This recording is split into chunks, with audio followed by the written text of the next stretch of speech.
Love America. Mel Kiper's first mock draft is out. We'll talk about that. Tom House, Tom Brady's throwing mentor and coach, former Major League Baseball player, caught Hank Aaron's record-breaking home run. He was in the bullpen and caught it. True story. Tom House was a former Major League Baseball pitcher. I remember him. I remember him. That's an amazing memory to have. Yeah.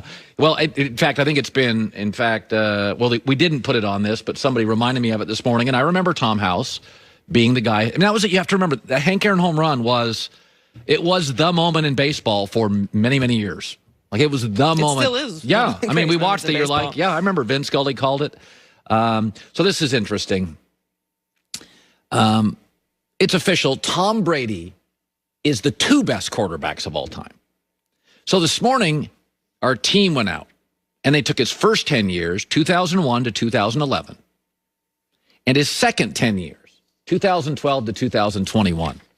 In both, he's the best quarterback ever. In the first 10 years, he has 5 Super Bowl appearances, most ever. He won 78% of his games, best ever, and had 16 playoff wins, best ever. And in the stuff he didn't win, he's darn close, like 8 division titles in 10 years. In the next decade, 2012 to 2021, Super Bowl appearances 5, best ever, only tying himself. Winning percentage, best ever, beating himself. Playoff wins, 1 shy of the earlier decade where he beat himself. He had more division titles in the last 10 than the first 10. He has now moved into Wayne Gretzky category. To argue he's the best quarterback of all time is silly. You sound ridiculous. Of all the greats, Maradona, Pele, Messi, Ronaldo, these are lively debates. Federer and Djokovic. Federer's better on grass, Djokovic hardcore. These are lively debates. Jack and Tiger. Jack's got more majors. Tiger's got more wins and was more dominant over a decade. Michael, Jordan, LeBron. Michael's the better closer, 6 for 6. LeBron's going to blow him away in every category, and maybe titles too. These are lively debates. Tom Brady's only debate now, we're making it up, is a hypothetical one where we're projecting Mahomes could be better. That's it now. Everybody else no longer competes. Some people are projecting if things go right, Mahomes could get there. That's a hypothetical. The only difference now, the only argument now, was the young Brady better than the old Brady. He has moved into an area where we can only compare him to LeBron, Michael Phelps, Roger Federer. They have moved beyond, he's moved beyond his sport.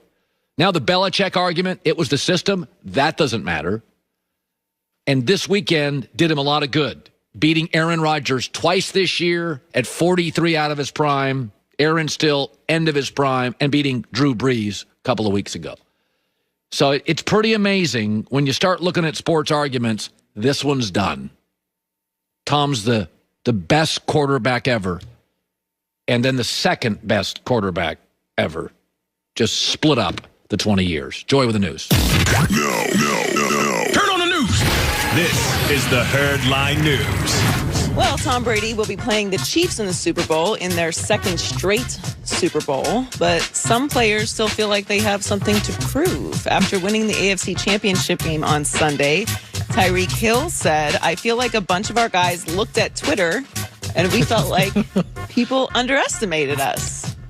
A little bit, we talked just a few moments ago about LeBron and him coming up with slights. I actually like this from the Chiefs a lot, because this is something that the Patriots would do every single year. Absolutely. And I never understood it. It would always be like New England versus everyone. And I would just be so confused. Like, aren't you guys favored to win the Super Bowl? Who's everyone?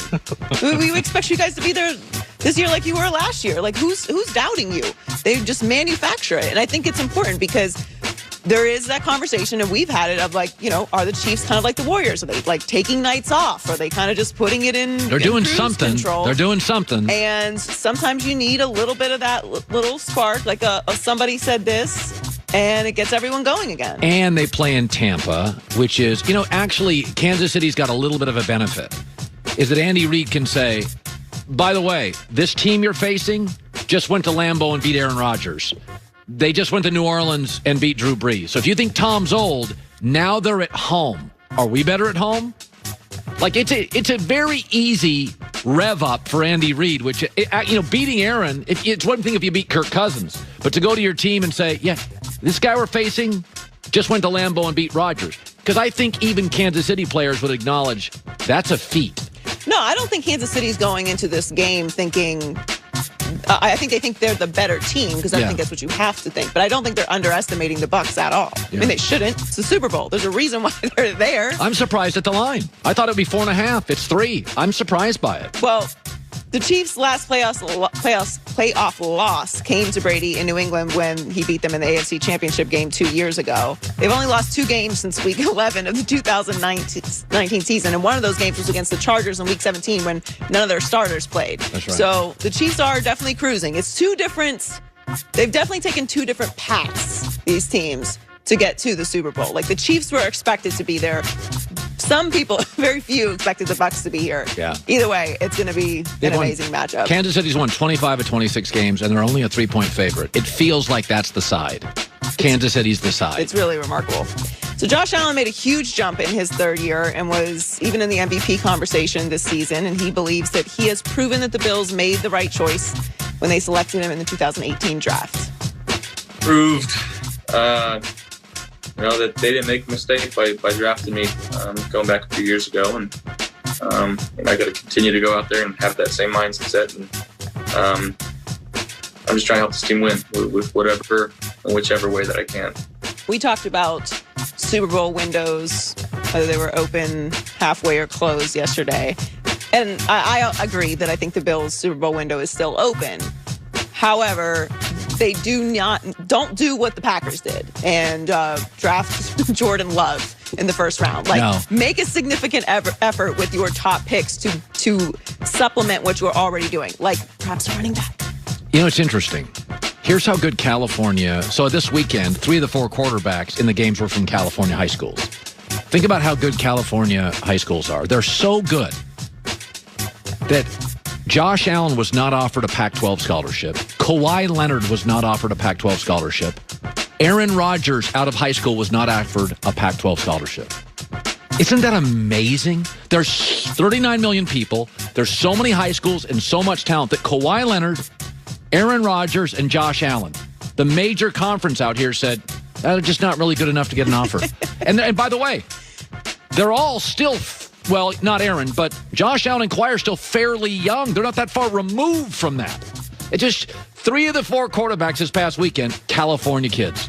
Well, he's right. He did an amazing job developing over the last couple years. And they're very lucky, and he is as well, that they didn't lose Stable, because that's another year of being in the same system and running it back. But Sean McDermott said today that they're going to focus on shoring up the running game. I mean, they really struggled running the ball against the Chiefs. So Texans fans everywhere hoping Deshaun Watson will stay with the team in 2021 despite all of the turmoil reported between him and the organization. Even the city's mayor made a plea for Watson to stay. He tweeted, "Houston loves Deshaun Watson and the Texans."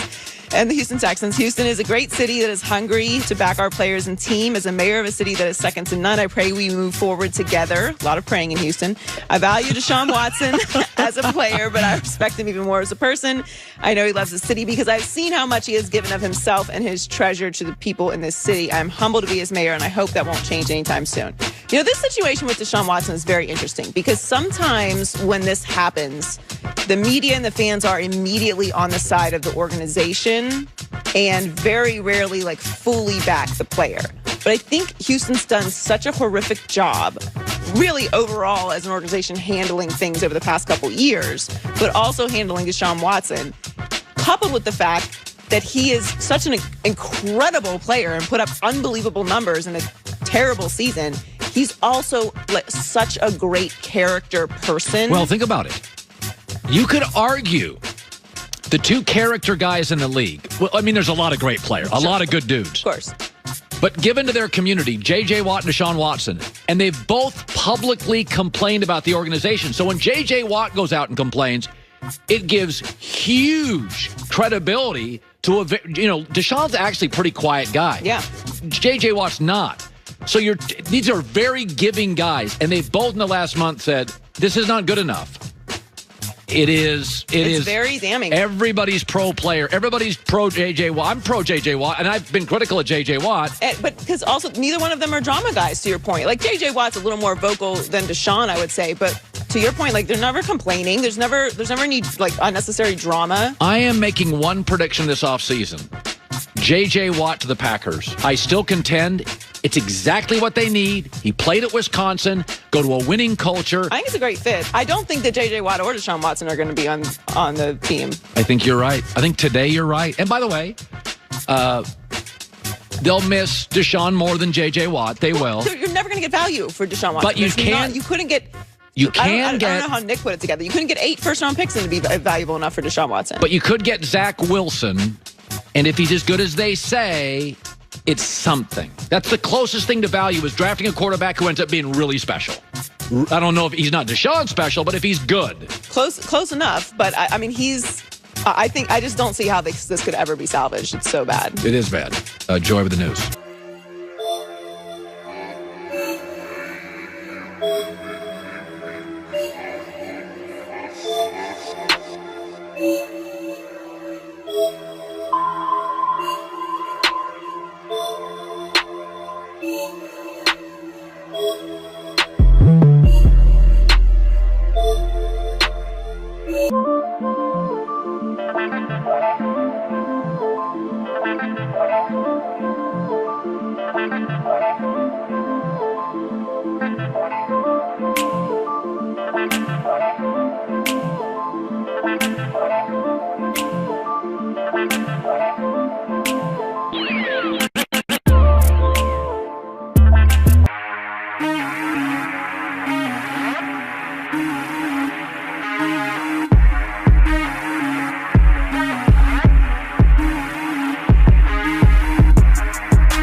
Because this is something that the Patriots would do every single year. Absolutely. And I never understood it. It would always be like New England versus everyone. And I would just be so confused. Like, what, aren't you guys favored to win the Super Bowl? Who's everyone?